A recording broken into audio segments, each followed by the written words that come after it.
So I'd like to welcome you all to today's webinar on Safeguards, a Conversation, which is our second part in a follow-up to an earlier webinar looking at safeguards and their role in development projects. My name is Aaron Updike, and I'm currently a lecturer at the University of Sydney in Humanitarian Engineering. And today's session is hosted by the Warren Center Humanitarian Engineering Hub. So before we begin, I'd like to acknowledge the traditional owners of Australia and recognize their continuing connection to land, water, and culture. I'm currently joining today on the land of the Gadigal people of the Eora Nation, and I pay my respects to their elders past, present, and emerging.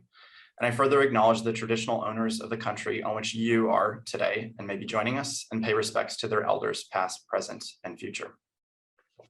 So a few logistics before we start today's webinar. So just a reminder that today's session is being recorded. We would ask that you post any questions that you have today in the chat, and please ensure that you stay on mute with your camera off for today's session. So we have a range of questions that were submitted in advance, so we're going to work through those and get through as many of those questions as we can today at the start. But we do encourage and we'll work through the additional questions that you submit over the course of today in the chat. So today's session is moderated by Jo Boldeski. So I'd just like to introduce her. And Jo is the practice lead for impact and safeguards for the Asia Pacific region for DT Global. So I'll hand it over to Jo to introduce our wonderful panel of speakers today. Good morning, everyone, or good afternoon, depending on where you're dialing in from. I'm so glad you could all join us. We're really excited to be able to bring you what is essentially the second part of a session that we've been planning for about 6 or 7 months now. And hopefully some of you will have attended the initial session that we held with all of our speakers who talked about really important matters relating to safeguards in the humanitarian and development space.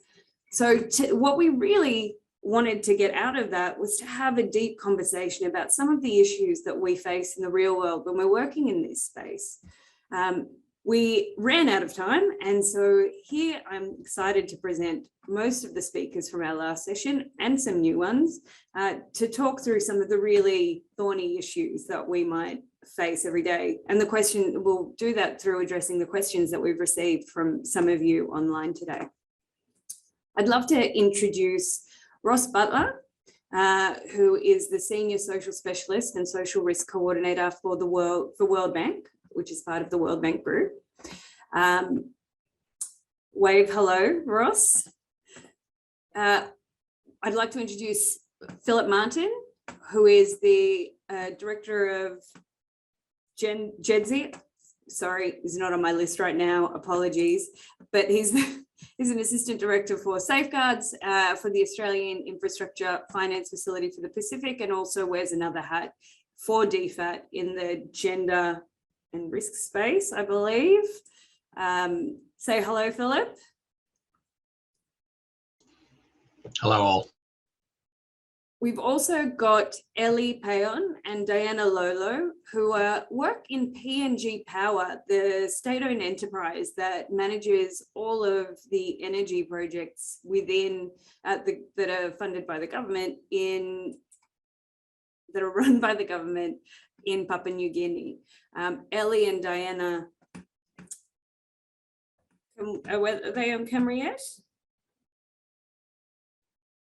No. Are going to give us a really good perspective from being on the ground and implementing projects that are funded by development partners and what they see in the communities day to day. We had also invited a couple of other speakers, but unfortunately they're not going to be able to make it. But I think this is a really robust panel and we're going to have some really cool conversations. Thank you. So we might go straight to the first question. And this was a really good one because it speaks to the fundamental reason why we have safeguards in this sector.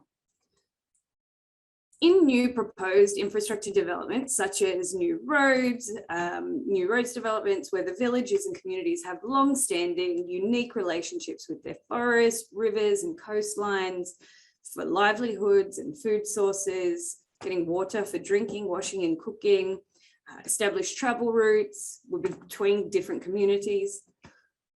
this is a whole real social and environmental ecosystem, that how people interact with the environment around them. How do safeguards take changes to these existing systems and relationships into consideration when they're developing infrastructure projects that might impact those? Ross, you have some thoughts on this. I might get you to start. Okay, Joe, thanks very much for that, and thanks, Aaron and others. All right, yeah, this is a very interesting question, because we can unpack this question a number of ways and spend an hour on it, but I won't do that, I promise. But it does bring out and highlight the role that safeguard policies, E&S risk management policies, call them what you like, of institutions and indeed private banks and investors, the role they play in identifying and delivering good projects well, which is ultimately what that overall objective is. It speaks to the relationship between communities, different communities, and between the communities and the environment, and between the collective of the communities with the project itself. So I'm just going to focus on a few key points that I took out of the question, and obviously we can circle back if needs be. So how does safeguard policies help in this sort of situation? Well, I'm going to take a little bit from the World Bank's ESF, Environmental Social Framework, but it's more or less representative of others also. So in this, the question really focused on the linkage between environment and the communities. So just like to introduce the concept of ecosystems services, which is one of course, it's always been there. I mean, what the question points to is, how do we understand the existing condition and existing kind of interdependencies? So ecosystem services are very important. They vary greatly from place to place and from community to community, but in many countries, particularly in the Pacific, in Asia, most places, there is an intrinsic relationship between the community and the ecosystem in which they live. So look, there's 4 types of ecosystem services. I'll just run through them very briefly. There's provisioning services. Provisioning services are products that people get from the ecosystem.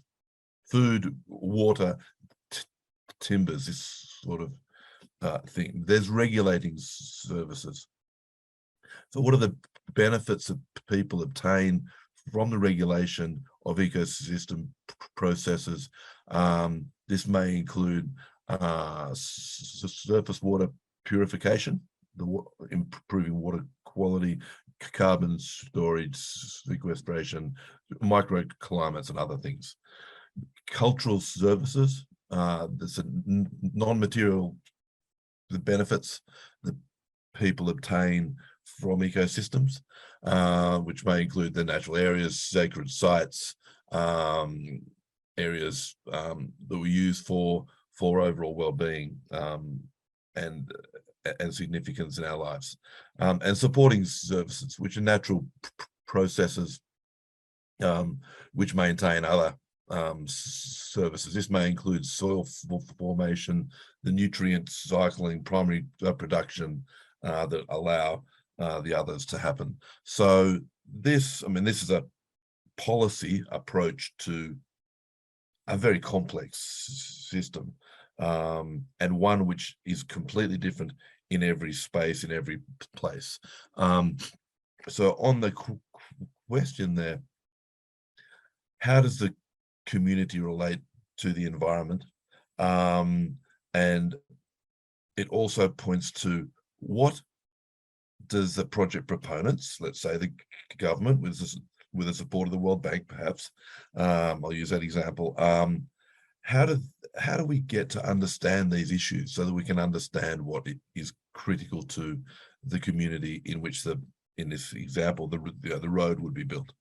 But of course it could apply to any infrastructure or intervention. The critical aspect here, of course, is engagement and consultation, and proper gathering of data and meaningful assessment, so that and this works both ways. It's about the community understanding the perceived or expected benefits of the project, but also the project, very importantly, the project understanding the existing environment, be it physical or social, into which the investment will go.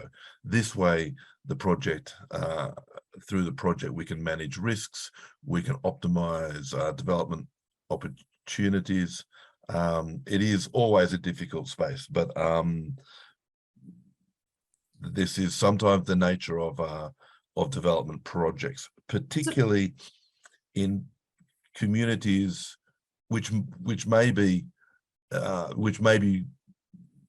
not completely in agreement with whether the project's a good thing for them or not, and somehow the project proponents need to filter through that and understand each of those issues and really seek to manage them as well as they can.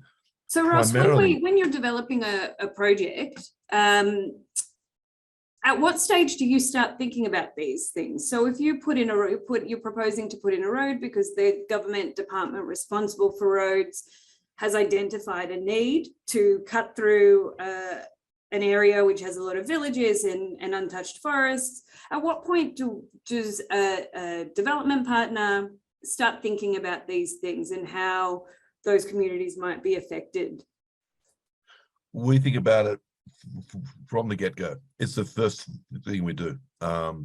Otherwise, we can't understand not only the environmental and social issues, we can't understand the engineering or technical issues or financing issues or other issues, because without understanding that, we don't understand the latent condition in the map of the world, the part of the world that a physical project will be delivered in. So now, but that's at different levels for different stages. So that first initial thing, we're talking to key stakeholders. What are some of the major issues? What's the relationships between the community and the environment? What are the major environmental assets, the major social issues? Is it livelihoods? It could be anything. Then we can, and you start to understand things as you go through the process so that you can ask more and more targeted questions, informing ourselves, informing the project, and helping to inform communities along the way. And can that actually can that influence the way a design evolves over the first few phases of design, from preliminary to detailed design? Can things that you identify influence that design? Absolutely. I mean, that is the fundamental purpose. And in design, I'm thinking technical design in this example of the road. The broader design includes a lot more, obviously, the fiduciary and financing, but on the technical design, yes. I mean, if, for example, the go-to example, because it often happens, is graves or ceremonial areas. If we don't know about it and we're designing a road based on a topographical map, and that makes all the sense in the world to have the road run down there, but we don't realize that is a no-go zone, then what's going to happen is we find that out a lot later on. It's an existing, it's already there. It's not a safeguard driven thing. This is an example of where safeguards and engagement helps identify that risk early, and then you cost it in, you plan around it, rather than some issue when the contractor's there, then you need variations and all that stuff when you're running blind without that. So that's an example, but it's Awesome, critical thanks. piece of design improvement. Yeah, and I think that really answers the question. It really is, these sorts of things are considered from beginning to end in a project through safeguards, frameworks and policies. Thanks for that, Ross. We might move on to the next question. This one relates more to construction, and I think some of the participants on this call might be much more interested in where the rubber hits the road and when we're talking about actually constructing good infrastructure. So how do we ensure that good standards are maintained during construction, especially in these difficult environments where we might work, small island developing states or greenfield sites in undeveloped areas of small Southeast Asian countries? And how do we convince local construction contractors of the benefit of building beyond codes or standards? It's a challenge that we face every day, working in these spaces and with really tight budgets and constraints on the amount of money that any given project has to develop from beginning to end. Philip, I might get you to speak to this because I know that Tim from AIFFP really spoke to the procurement processes when we spoke last. Is there something that you'd like to, any ideas on how we ensure these good standards are maintained? Thanks, Joe. It's a great question, and there's a few parts to it. You know, good standards during construction, one thing. Local constructors, which is key, and I'm glad that's been picked up on. Then building beyond codes or standards, I think I would have more hair left if builders just built to codes or standards rather than trying to move beyond. It's a complex set of expectations that lenders and partners come to infrastructure development in the region with. And there are, unfortunately, many examples of projects that are considered compliant up front that do harm during construction. I think that's what these questions get into. We all work for institutions which are good at developing upfront diagnostics. People do their job, risks appear to be resolved at key decision-making stages, but then things go wrong, and so often go wrong. Contractors are procured and they can't or they won't meet the standards. Or lenders and partners are incentivized in different ways to rush through approvals, and suddenly at the point of building perceive new or different risk, introduce uncertainty into the space. Suddenly there are delays, cost blowouts. Then the restructuring happens or the mediation happens. And we see time and again people missing out, people who are waiting for the benefits of the project and the partner governments. Good standards are of course essential for understanding and responding to risk, but they don't mean anything if they're not translated into operations through effective procurement of construction contractors. The quality gap in Pacific infrastructure pertains not really to the completeness of upfront assessments, diagnostics, but really to how lenders, proponents and contractors work together to deliver. For a range of reasons, some traditional lenders are not probably active enough in this space. The balance between procurement policy and say safeguards policy is still being determined. But on the other hand, and to a certain extent in their defence, the Pacific infrastructure space has also long been characterised by market distortions in construction contracting due to artificially low pricing, what we call at AIFFP the high cost of cheap projects. This correlates with highly negative costs, consequences, impairments or procurement outcomes, and of course, infrastructure. We think there's been years of lopsided outcomes of construction firms with low standards winning a lot of work, to put it bluntly. A number of these projects have been completed in the region on time and apparently on budget, only to be declared unfit for use or to fall apart. In this context, we've seen companies which cut corners, construction companies which cut corners have been advantaged during procurement due to their ability to price lower than companies which comply with, say, national labour laws, or companies that comply with international E&S standards, or companies which commit to, for example, co-benefits with local populations. And that's where the local part of this is so interesting in the question. So I guess in answer to the question, how do you ensure that good standards are maintained during construction with local contractors? It's procurement, procurement, procurement. In AIFFP, we've developed a social procurement policy, and I won't go into it because people will go back to bed, I expect. But put simply, we all know roughly what procurement entails. There's a set of evaluation criteria. Let's just say price, technical, and within technical, there might be overall project management, project methodology. You can go deeper and further into quality and safety management. You go into E&S management. But fundamentally, if you want good contractors on your job sites doing the work and upholding codes and standards, or even going beyond, you need to also calculate in your procurement previous experience and past performance and local content. You need to reset the evaluation criteria so that price is not the overarching determinator of procurement outcomes, but is mixed truly with value for money outcomes, which include that previous experience and involvement of local content. This is actually it appears to some in the space as an addition of complexity and cost, but in fact, over time reduces complexity and reduces cost. We see that with local content, there is not only a higher social benefit of project benefits flowing into local businesses, which again so often has been missed, but there's a high degree of accountability, Joe. When you've got local constructors in the mix who live amongst, work amongst, and to a certain extent accountable to community expectations, we see a greater likelihood to build to the relevant codes and standards. Of course, there are complications about identifying those contractors, supporting those contractors, making sure they've got what they need to participate and be visible in these highly complex international lender procurement processes.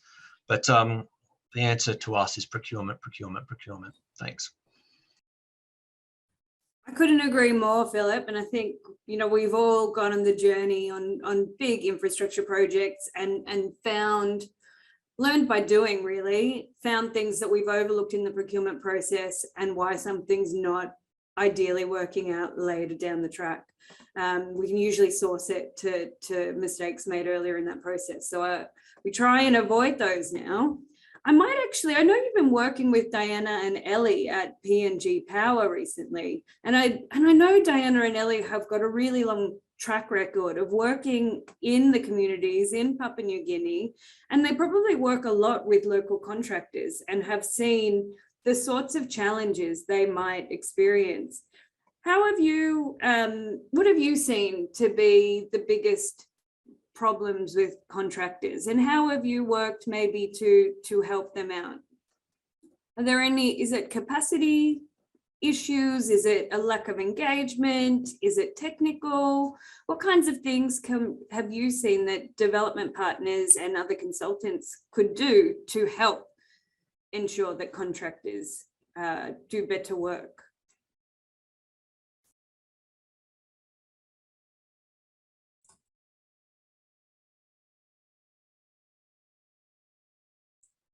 Diana, we can't hear you. Can you unmute? Sorry. I'll start again. Thank you for having us in this forum this morning. And I apologize for us running a bit late.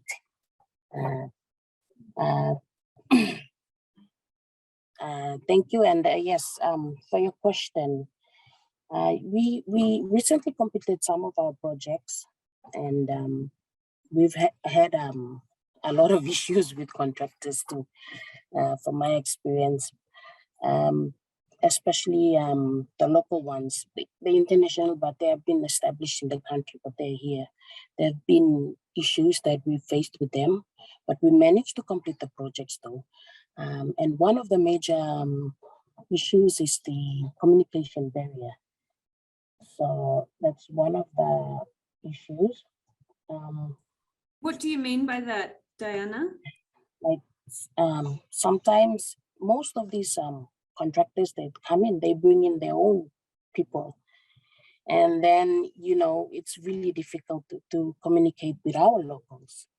And that's when at times there's always conflicts between them. And actually results in fighting and all that. So that's one issue that we have, communication barriers.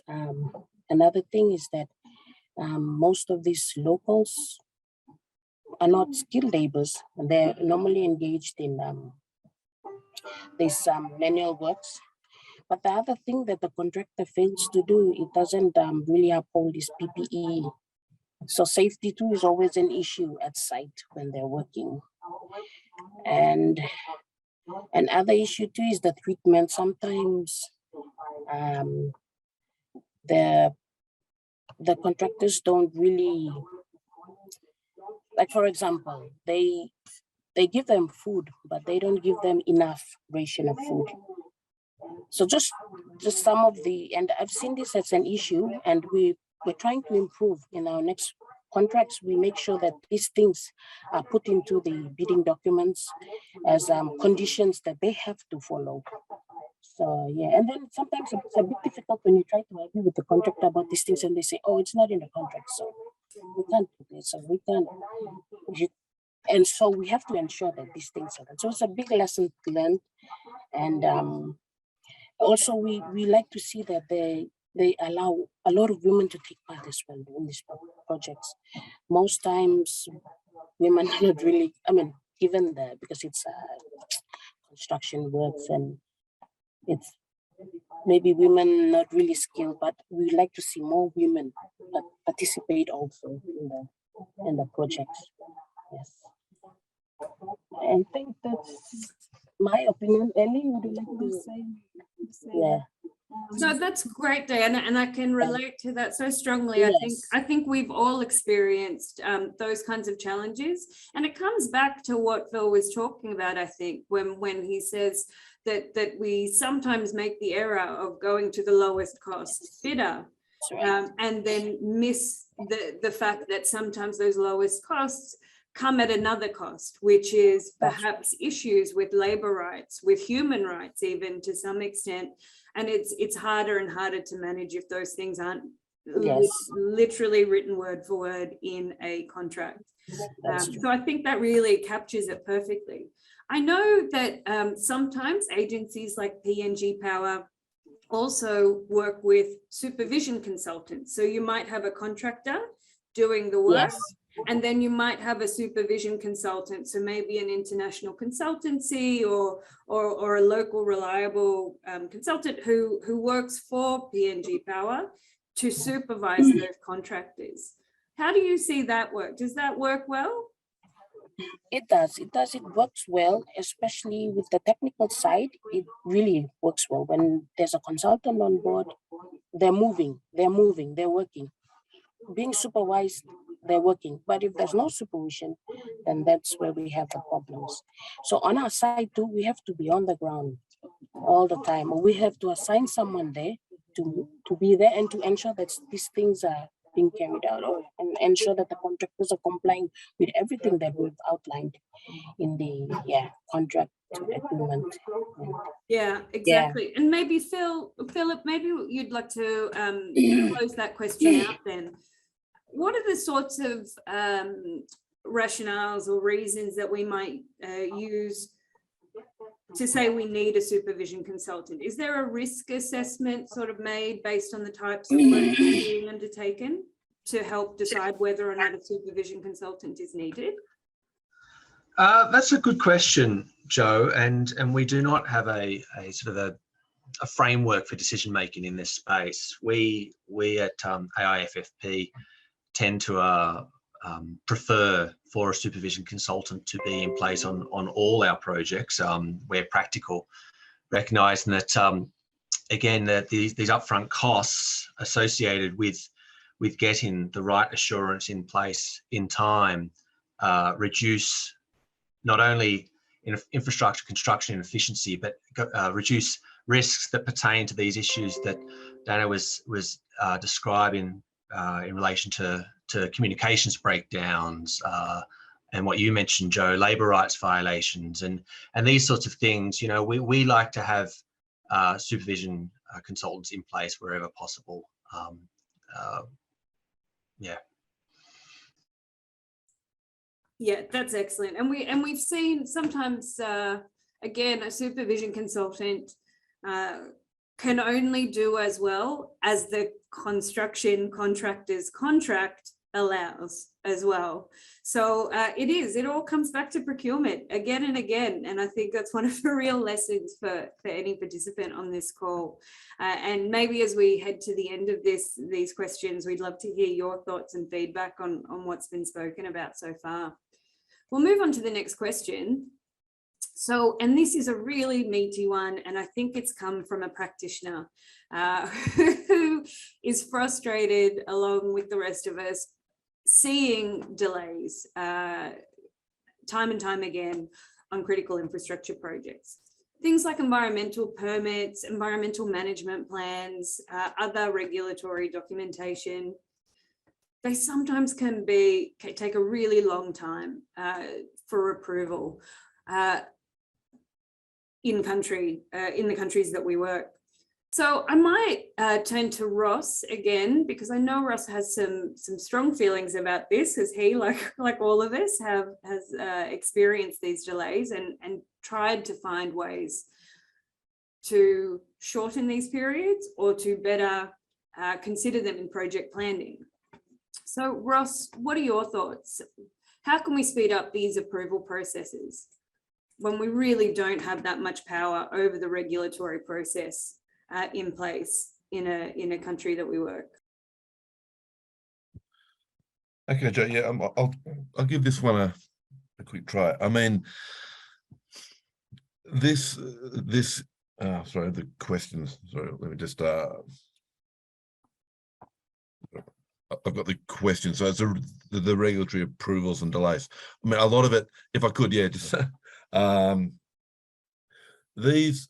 it really goes to the flow of the process that we've been discussing so far, you know, around just briefly, the existing conditions, understanding the existing conditions, assessing those, feeding those into the design process, and then the procurement kind of exercise, which is absolutely fundamental. But I actually think all of those steps are as fundamental as each other.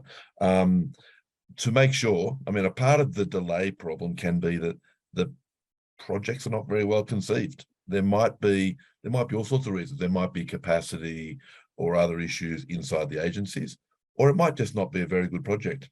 There's always the focus on getting started, you know, so getting the bulldozers out there. But unless we get that pre-work right, it's just going to be a problem for years to come, probably.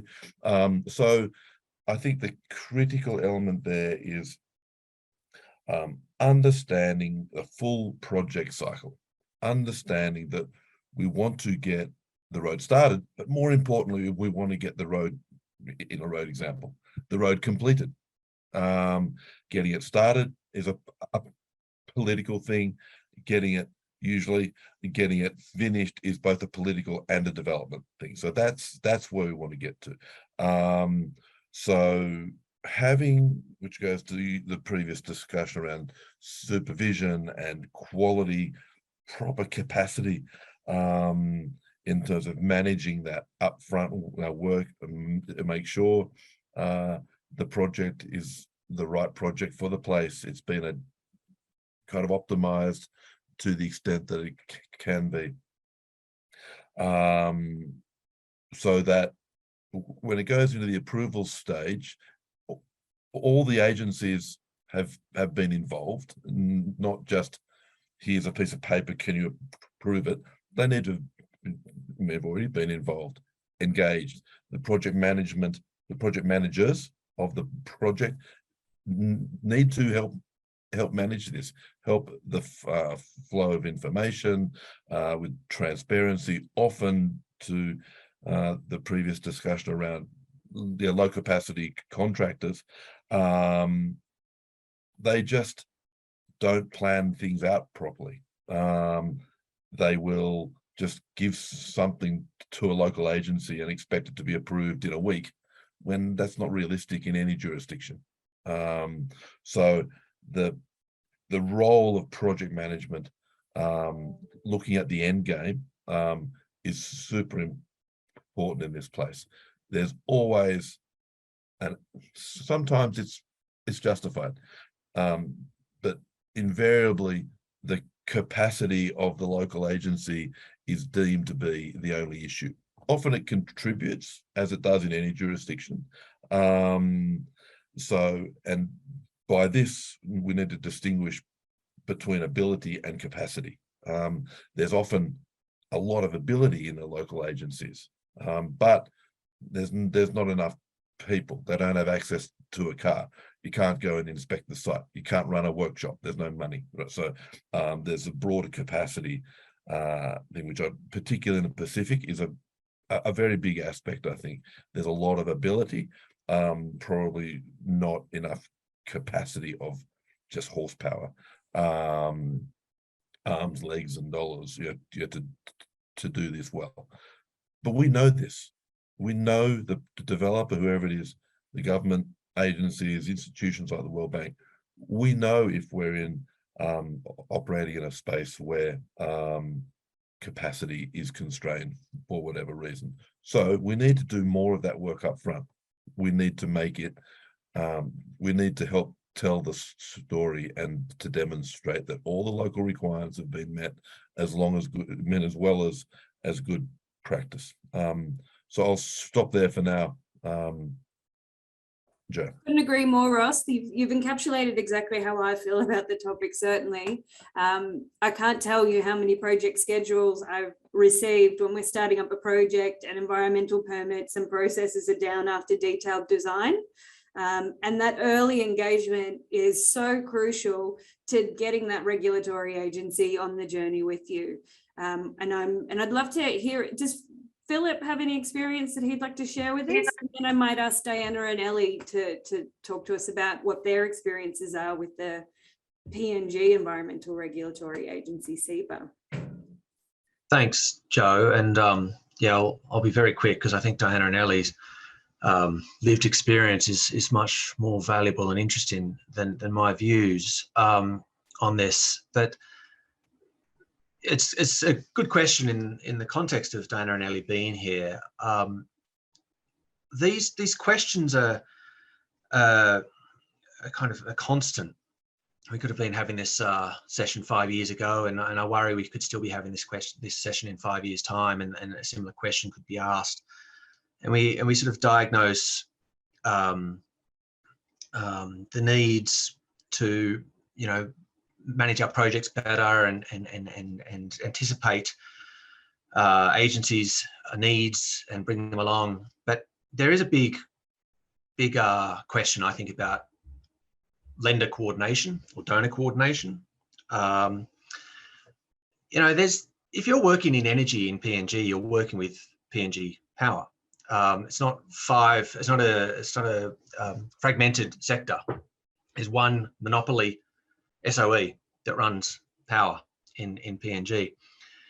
And yet, when AIFFP came to work with PPL, we were really stunned by how many different PMUs were servicing how many different partners. Each lender project sets up its PMU. Sorry, Philip, what's a PMU? Project management unit. You know, specialised management units to ensure a project is tracking against its targets, which works well for a project, but it doesn't work well for a partner. In fact, we saw that staff at PPL were being drawn away from non-donor funded essential works and projects that PPL is obliged to deliver on behalf of the people of Papua New Guinea, to actually be drawn into servicing the PMUs, which typically report outwards. They report back to Canberra or back to Washington or back to Manila or back to Beijing or wherever. And they track things quite differently, and they do things quite differently, and they use sort of similar language, but with slightly different nuances going in slightly different directions. And it's a hell of a job to service all these different PMUs. And so we see each one, you know, muddle through this process of getting the local permitting, getting underway. And sometimes you can see that individual projects are tracking well, but at the cost of, I think, an overall strength and resilience of the partner agency. Certainly at AIFFP and in conversations, long conversations now with Diana and Ellie, we're seeing a real, I think, responsibility of partners to work on sectoral support, make it easier for monopoly key partners in the Pacific, like PNG Power, to orient themselves in relation to, of course, SEPA requirements, but also in relation to the international lender standards. You know, PPL and SEPA actually have a really good relationship. It's never perfect, because by definition one's a regulator and one's a project developer. So there's always going to be conversations. But as some of these other bigger efforts to provide support and projects through agencies, which end up actually having unintended consequences of drawing key resources away from other important parts of that local coordination piece that Ross was talking to. But I'll stop there. So Ellie and Diana, I saw you nodding along there to what Philip was saying. So something must have resonated there. What are your thoughts? I mean, you must have a lot to do with SEPA, the Conservation Environment Protection Agency in Papua New Guinea. They have, and I should say for the listeners, the Environment Act in Papua New Guinea is quite strong. It's quite robust, and it really does a good job.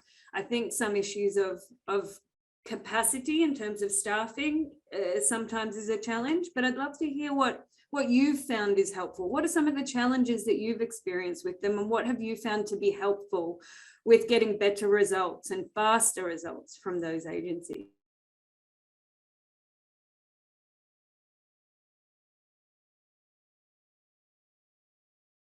Mute. Hey, do you want to unmute? I do it all the time, don't worry. Thank you. Actually, at the moment, we are facing these issues, and it's been ongoing. So with SEPA, as me and Ellie, we're the main contact person with SEPA. So if with the other two officers, if there's anything to do with SEPA, they come to us. So we've always done our part. We do submissions. Actually, when the partner agencies propose a project, and if it requires SEPA's approvals, we do the submissions, and we even have meetings with them, and we advise them, or we mail them and let them know we're having a project like this, and what are just to confirm what needs to be done, and then we do the submissions. But the issue here is with SEPA. SEPA, they give us a good response, but over time, they you have to constantly remind them that, hello, we're just following up. Can you advise? And it's gives us a headache sometimes. But this has been ongoing. This has been ongoing. It's been an issue. And then there's another issue about funding. Once we get to the stages of permitting, they usually do these consultations that we have to fund. We have to fund everything. So then again, it's on our side. We have to look for the money to do it, and then it takes time again. So yeah, it's been an ongoing issues, and most of our projects, from my own experience, SEPA doesn't really step in with any approvals at all. If I see that the construction works it's not that won't bring a lot of impact, then we just go ahead and do the project.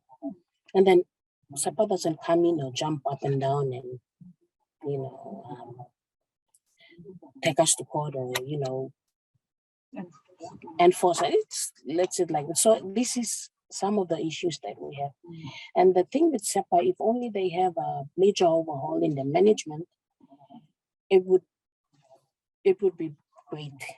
And then they will be able to function well and assist us better.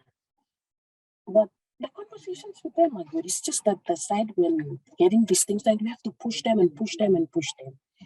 So that's one issue that we have. And currently with the new projects from ADB and said, they still hold up all the approvals there. So we just have to keep on, I mean, every day reminding them about it. Yeah, so it's kind of really out of our hands at the moment. So, yeah.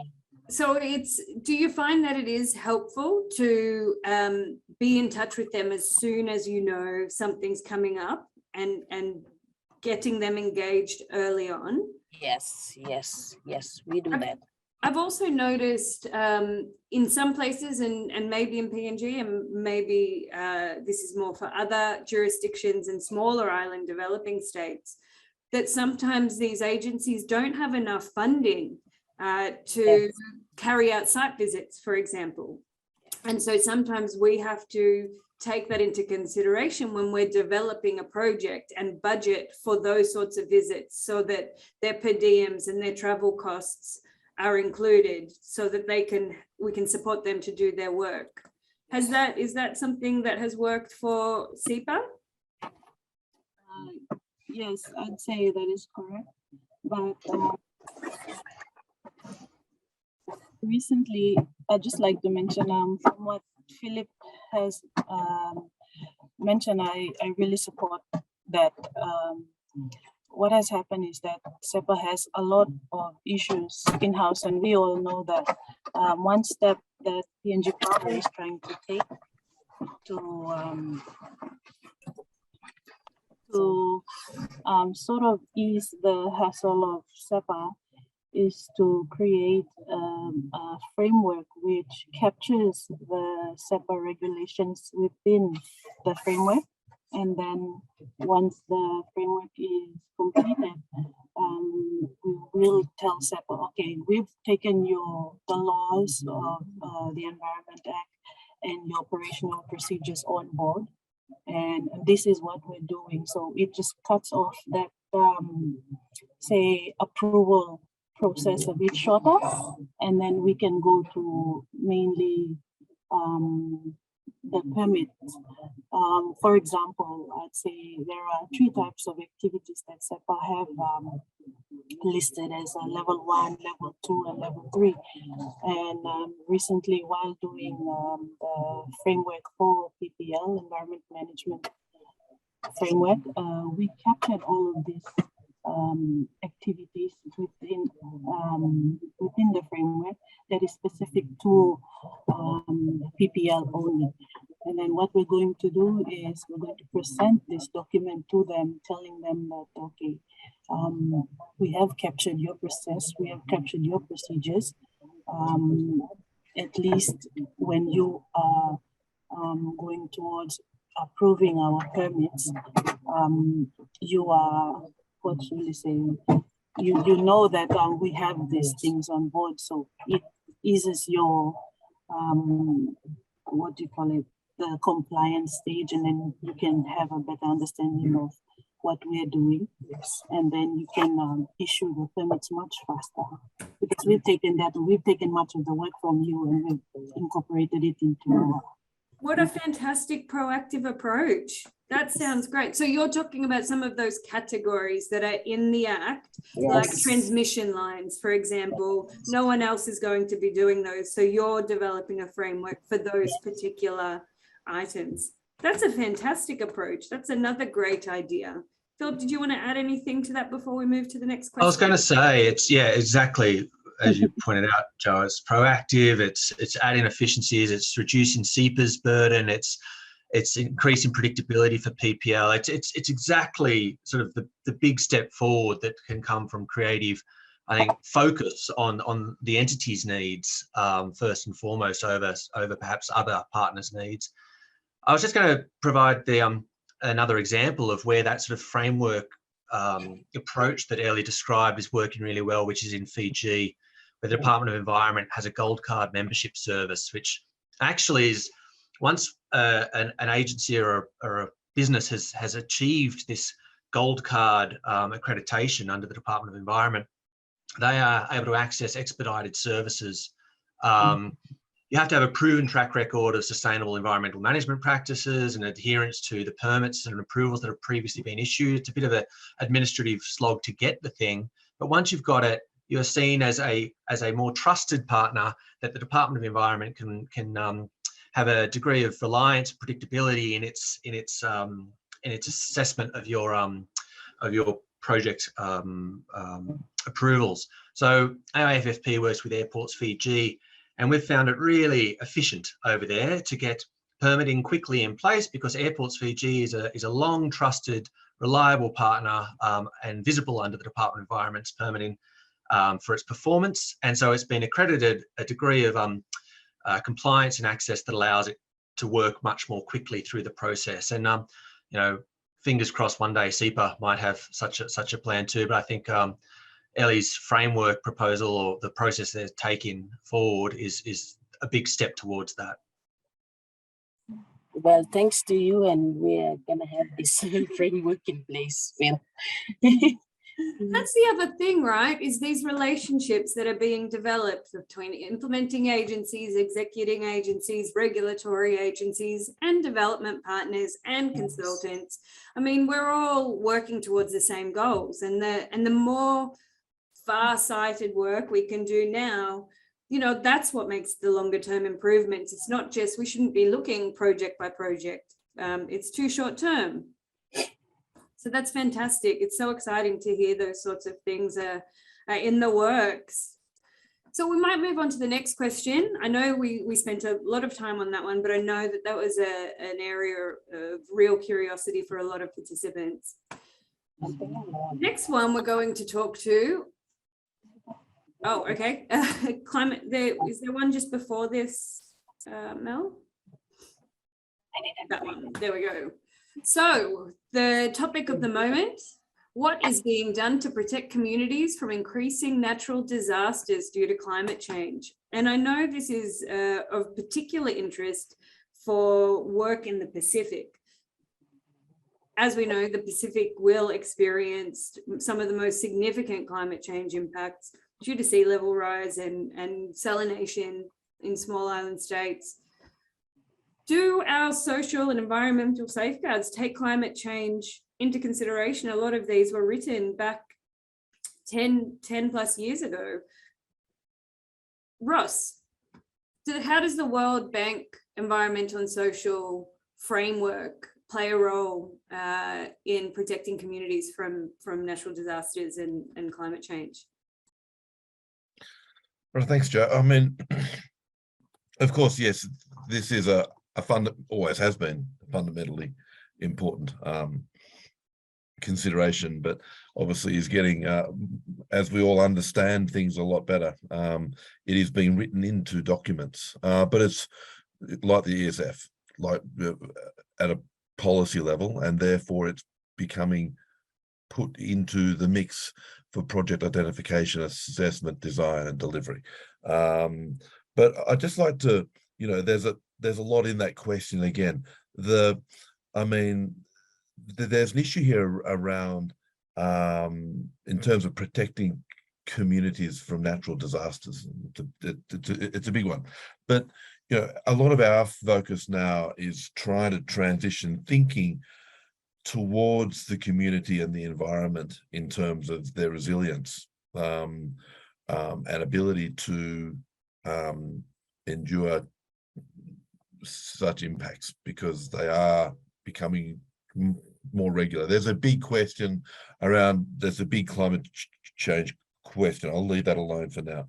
At the community or country level, how do we make, for a long time we've been building climate resilient roads, which for me is, it's a good thing to do, so long as the community and the economy and the livelihood systems that use that road are also sufficiently resilient, because there's little use having a resilient piece of infrastructure with bigger culverts and higher running surface in the case of a road, if the community at the other end is struggling as a result of a natural disaster or anything else. So I think in our work with, and it is required under the ESF, to specifically include assessment and consideration in project identification and design of the community resilience. By that, I mean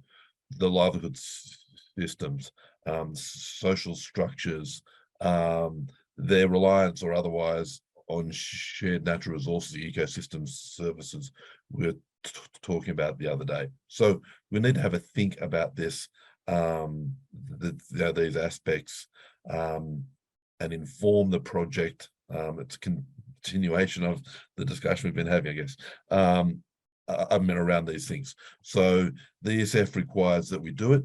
We should do it anyway. I think certainly in the World Bank, we're trying to move a bit of the conversation around resilience away from only bigger culverts towards the community resilience aspects. So there's that aspect, but then there's also in the World Bank, at least, we have a financing instrument which now goes on to at least every country, I think in the Pacific, has at least one of these projects which has a sleeper clause, which allows, even if it's for education or for roads or ports or whatever, it doesn't matter what the funding is for, there's a sleeper in there which allows the government to mobilize money very quickly from that bucket of money for something completely different if it's as a result of a disaster.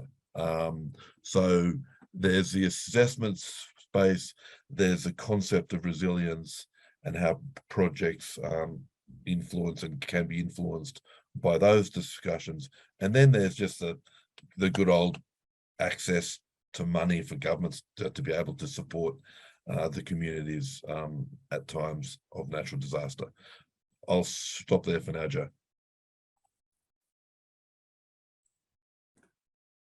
Thanks, Ross. I think that's, unfortunately, that is the key. I think there are two parts to it, certainly, which is the technical changes that you can make to address climate change risk, but also the real world scenario of just having enough money, enough budget to consider those sorts of things appropriately, and to consider new types of materials and new technologies to enhance that resilience. And then, of course, the resilience of the communities who will be using that infrastructure, because one doesn't work without the other. There's no benefit to be gained if a community has to relocate because sea level rise has affected them too significantly. Philip, do you have any examples of new or innovative solutions that have been utilised on investments to address disaster risk or climate change? Thanks, Joe. I wonder if we could talk to some of the interesting climate focused projects that AIFFP is working on, and some have climate adaptation mitigation as principal objectives, and others have it inherently incorporated through climate change risk assessment requirements that are obliged to be followed through equator principles, which we follow. But I think one of the advantages of coming from having AIFFP housed within DFAT is that we can sort of talk to the larger departments' performance and ambitions in this area. The new government in Australia came in with a commitment for an additional $500 million in a Pacific climate financing window that AIFFP will be programming. But this is in addition to about the average, $400 million each year that DFAT was anyway spending on climate finance through various modalities. It goes to Ross's point, there needs to be resources. There's policies and standards and knowledge, but there needs to be resources in place so partner countries can program solutions that are essential to addressing natural disasters due to climate change. But it goes also to Ross's point, I think, about bringing communities closer. And this is, I think, the example that's probably worth reflecting on here, Joe. Part of bringing communities closer into addressing climate change driven natural disasters is to understand better community relations with nature and the way their livelihoods and lifestyles intersect with the environment in which they live and work. So one of the things that DFAT's been trying to do and has sort of kicked off in the last few years is to increase its investments into nature-based solutions, to try and work through how to think about nature and its importance as a central part of working with communities to mitigate disasters. I'll sort of touch on a study that WWF, Worldwide Fund for Nature, did a few years ago, which DFAT's now working with WWF to progress. They did a really interesting study to try and reset the ways in which we understand the importance of nature-based solutions and deliver the study in a way that's legible to kind of donors and policy environments. So they did a study called about Melanesia's gross marine product, which is a pretty funny way of thinking things through. But they wanted to determine the value of Melanesia's ocean. And to do this, they developed 6 categories of assets: marine fisheries, mangroves, coral reefs, seagrasses. And just those first 4, they determined had a value of $530 billion. The other 2 were adjacent or ancillary assets, which included productive coastlines, focus on tourism, and then carbon absorption capacity, which the WWF study estimated to be worth US $17.2 billion annually.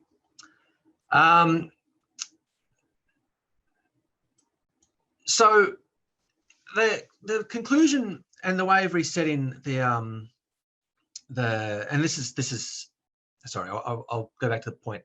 The conclusion was that if Melanesia's ocean were to be its own economy, it would be broadly equivalent to the combined GDPs of Fiji, Solomon Islands, and the 3rd largest economy in the region. So they tried to figure out a way to think through a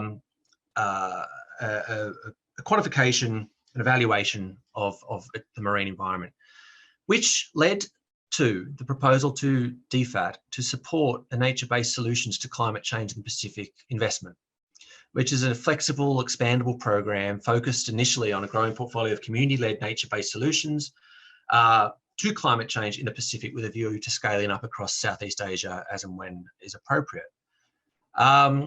It's firmly rooted in promoting ecological sustainability and biodiversity, but it also shows that these are economically viable activities. No, not just viable, they are economically value-adding. These are central to the economic vitality of the Pacific.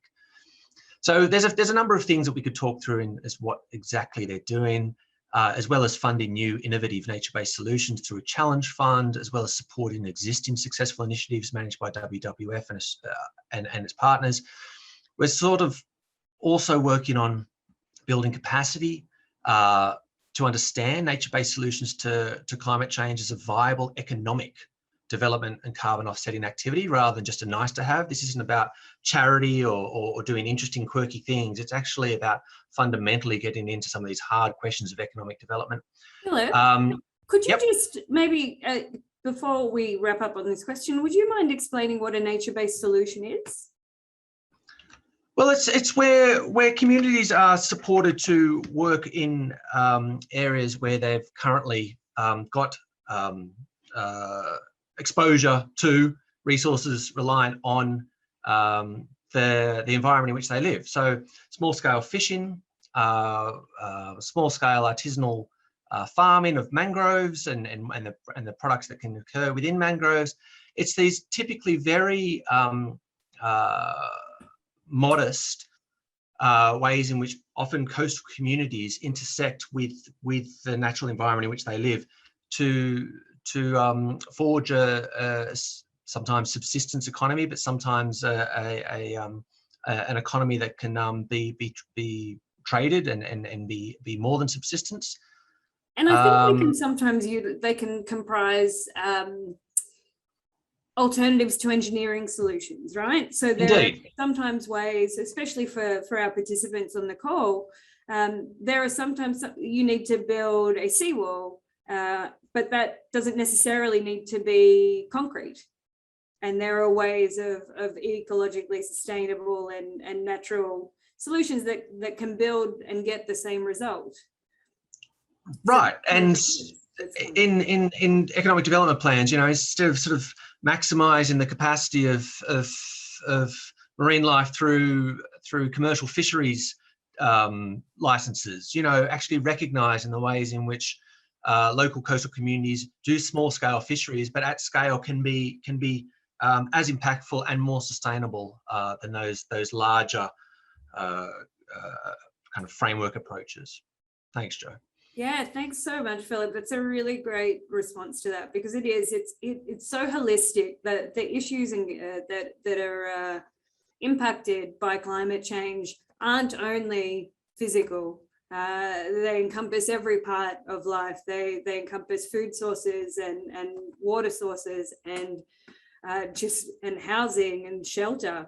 So I think looking at it holistically, like the way that there's a growing trend for development partners and agencies to do, I think we're going in the right direction.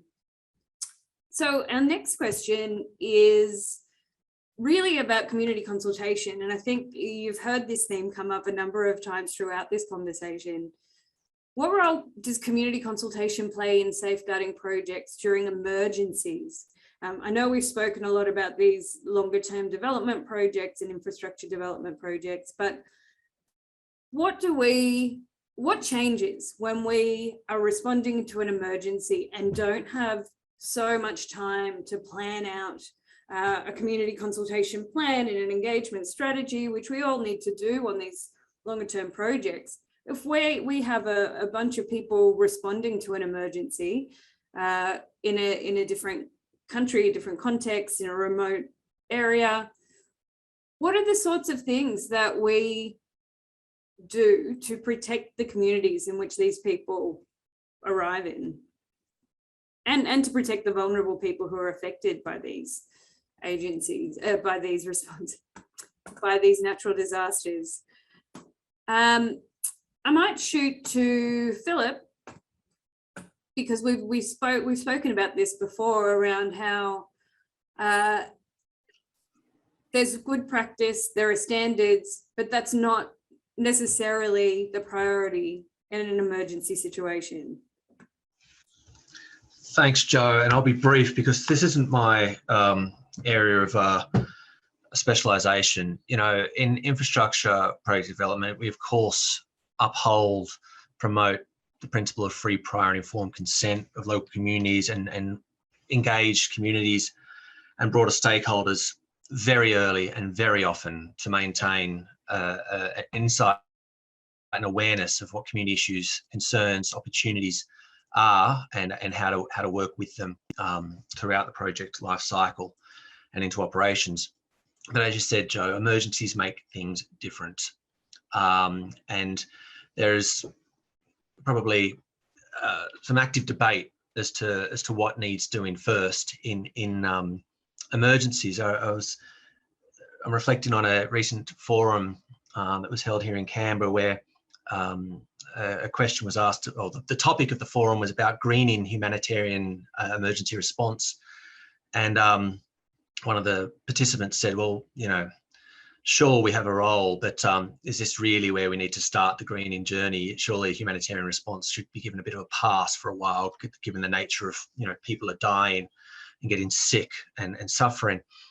So it's a really worthwhile question. I guess I can only reflect on failures of community consultation in meeting the needs of marginalised populations during emergencies. I'm sure we all recall the tragic 2004 Indian Ocean tsunami, where because of the absence of engagement of marginalised population groups in local procurements, what was actually the world's largest ever funding response to a humanitarian disaster.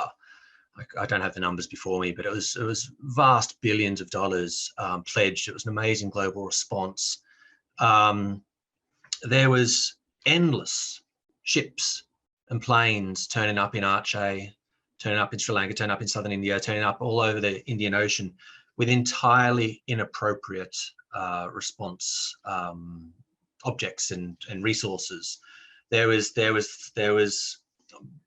pallets of bottled water where the water was still running. There was inappropriate clothes going into Arche. There were inappropriate menstrual products going into Arche. There was tents and mattresses that weren't fit for purposes for families. It all came down to what was the largest humanitarian response ever, fairly well coordinated. The US Navy was coordinating some of it, others were coordinating other parts. These are good actors in humanitarian crisis, but the voices of local people were missing. And there's actually case studies of everything that went wrong in that 2004 Indian Ocean tsunami response. And I'd encourage participants today to reach out. I'm not answering your question, Joe, of how to do it, but we certainly know what goes wrong when it's done badly.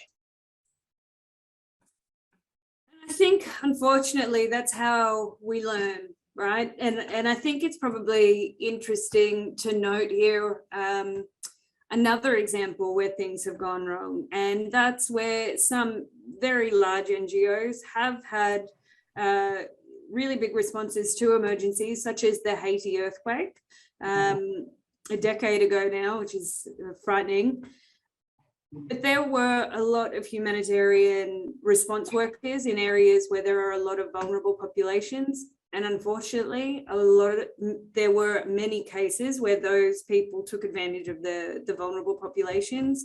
And from that very tragic situation where there was sexual exploitation, abuse, harassment, came a really big shift in the whole emergency response world and sector, and the development of what safeguarding means to a lot of people now, which relates to those sorts of issues and codes of conduct for people who are working in this space, and safeguarding policies relating to sexual abuse, exploitation and harassment, child protection, modern slavery, and all of those sorts of things. It was a really big reckoning. And I think from some of the worst and darkest days of humanitarian response came some really positive changes in the sector. I might ask Diana and Ellie if they have any experience. I know that PNG really experiences a lot of earthquakes, cyclones, tsunamis, has probably run the gamut of natural disasters. I'm not sure if they have any, and I warn everyone, I'm not sure if they've had any experience in this space, but I'd be keen to know how they see engagement with vulnerable populations just generally. Do they expect to, in these, have you responded to any emergency situations yourselves? You're talking on a larger scale, like whole of Papua New Guinea? No, it can be small. I mean, for PNG Power, we do have cases like that where there's emergencies, like yes. Oh yes. Like for example, at West New Britain with the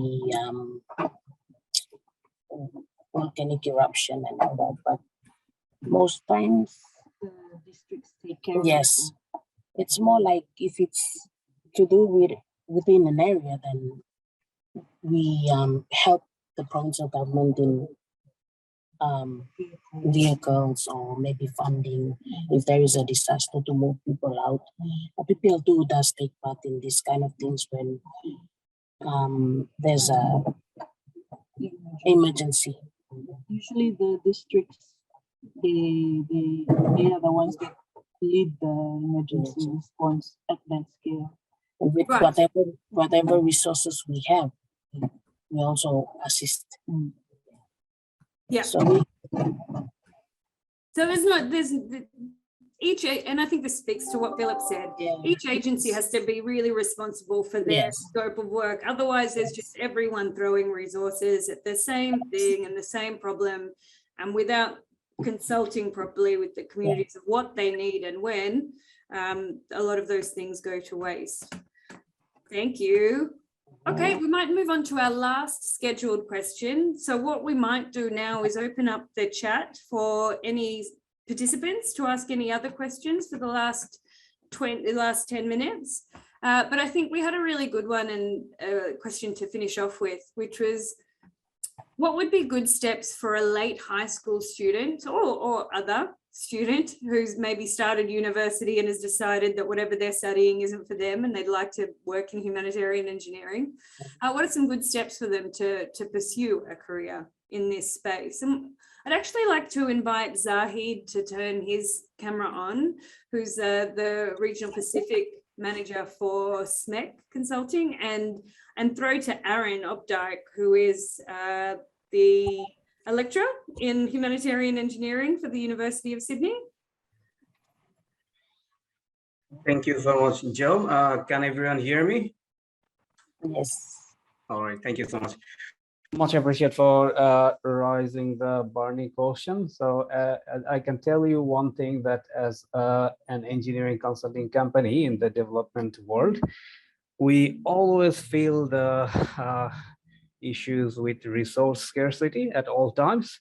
So I really encourage that whoever are actually in the high school or thinking of a career in the development and in the humanitarian engineering sector, and also into the space of safeguard environment. Obviously, there are scopes available, and engineering companies or the development companies are there to actually waiting to recruit such talent pools.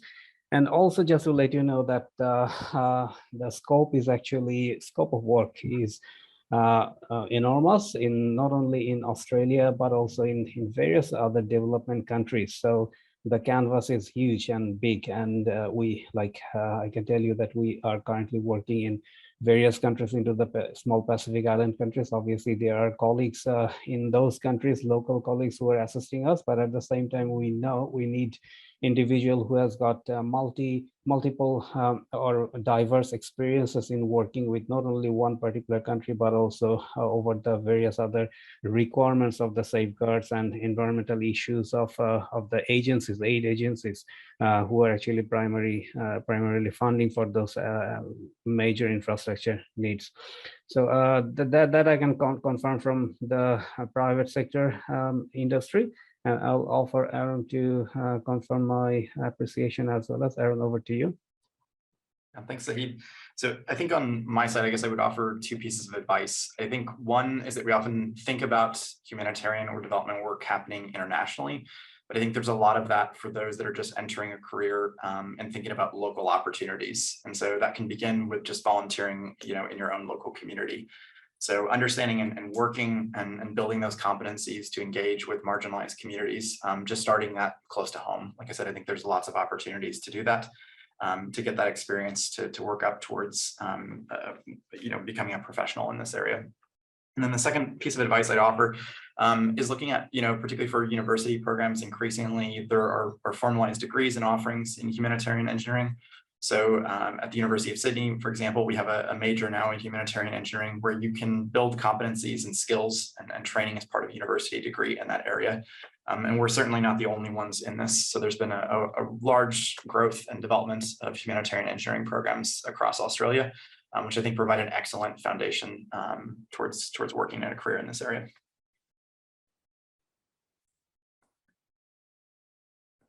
Thank you, Aaron. And I might throw open the floor to everyone else who's on the panel.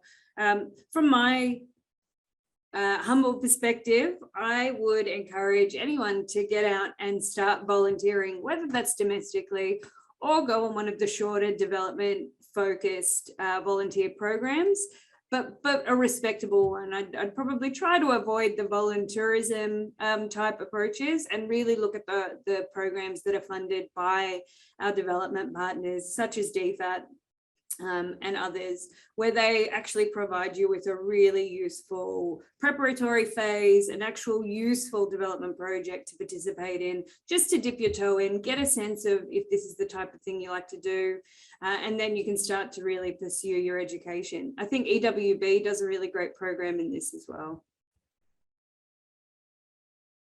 Ross or Philip, any other ideas for people who'd like to work in this space? I can only repeat what you and Aaron have said about the importance of finding volunteering opportunities at meaningful local NGOs, if possible. I've been on both sides where I was in sort of very, very resource-starved NGOs in Southeast Asia on and off for years at the start of my career, in various sort of volunteering or supported volunteering arrangements, and was over time increasingly sort of keen to get into the big agencies, whether it's the United Nations or the multilateral development actors, where I thought all the power and opportunity would sit, and was sort of fortunate enough to get there in the end. But only now I feel so lucky that it took so long to get into that space. I learned so much through proximity to people and place, which multilaterals and even bilaterals by definition are less attuned to. We have to be. We have different stakeholders, different constituencies, different processes and procedures. And you can live with that awareness, but I don't think you can ever make up for the gap. So if it emerges, so be careful about accepting great jobs with great agencies early in your career.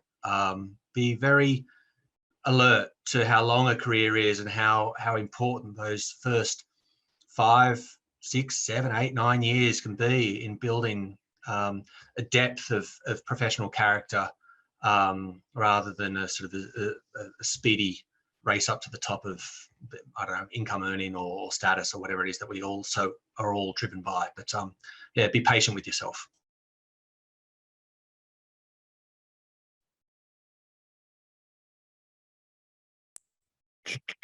Joe, the thing that, I mean, I agree completely with Phil.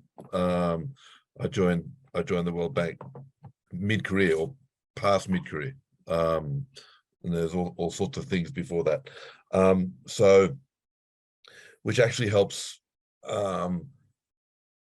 me and others manage the sometimes annoying elements of working for an organization like this, just because you've seen a lot of it before and you have a different perspective. But this is perhaps more a question than an answer. But the concept of humanitarian engineering actually, yeah, really interests me. The bit that would scare me away as a year 11 student would be the engineering bit, the having to do physics and maths and chemistry. But you know, I went through school on W.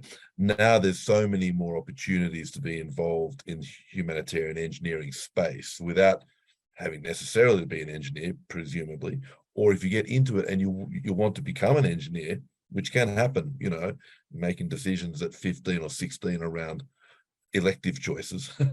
All sorts of bridging opportunities to pick things up through university, graduate certificates, diplomas, and other entry points into something perhaps that you really want to do in mid or late 20s that you didn't really understand you wanted to a decade earlier. So there's a lot more opportunities now. I don't actually understand how that works in practice, but certainly there's the ability to, I mean, I think the humanitarian element of this is super important, and that is inside you or not. And the engineering bit can be retrofitted, I guess. That's a learnt skill. More of amusing than anything else, perhaps. Look, I couldn't agree more. I think as you go through your early career, whatever you choose initially, making sure that you're exposed to all different sides of the space can make the difference of you figuring out what you want to do and you being stuck in a space that you might not necessarily be fulfilled. I certainly know that I wanted to work in development, but I spent quite a few years in an engineering space and learned enough about it that I can speak to it and be informed about it and respond to it from a social environmental perspective much better than had I only ever focused on those spaces. So I think that variety is really important. I might just hand back to Aaron to wrap us up, but I do want to recognize a couple of the comments that were made in the chat. Red R is a partner of the Warren Centre, and they are a wonderful organisation with a lot of good training and capacity building opportunities if that's a space that you'd like to develop skills in. So definitely would refer you to Red R. And I think there's a really good point being made and that point was made by Terry. And I'd love to also note that Robert Kerr also recognize that we do need to take a wide view on what humanitarian engineering or practice is. And I think these safeguard sessions that we've had, this one and the previous one, have really, I hope, have shown how broad that space is. And it isn't just about the nuts and bolts and the physics, but it's so much more all-encompassing. So thanks so much. And I'll hand back to Aaron to wrap us up. Thanks, Joe. And I just wanted to take the opportunity to thank you again for moderating today's session, as well as each of our panelists for sharing their time and their experience and insights. We'd also like to thank all the participants for joining today, and in particular submitting the wonderful questions that you had to today's discussion. And what I'd like to do is just also remind everybody to sign up as a member of our Humanitarian Engineering Hub. So again, we'll be continuing to send announcements and running these webinars. So please do keep a lookout for future events from the Hub in the coming months.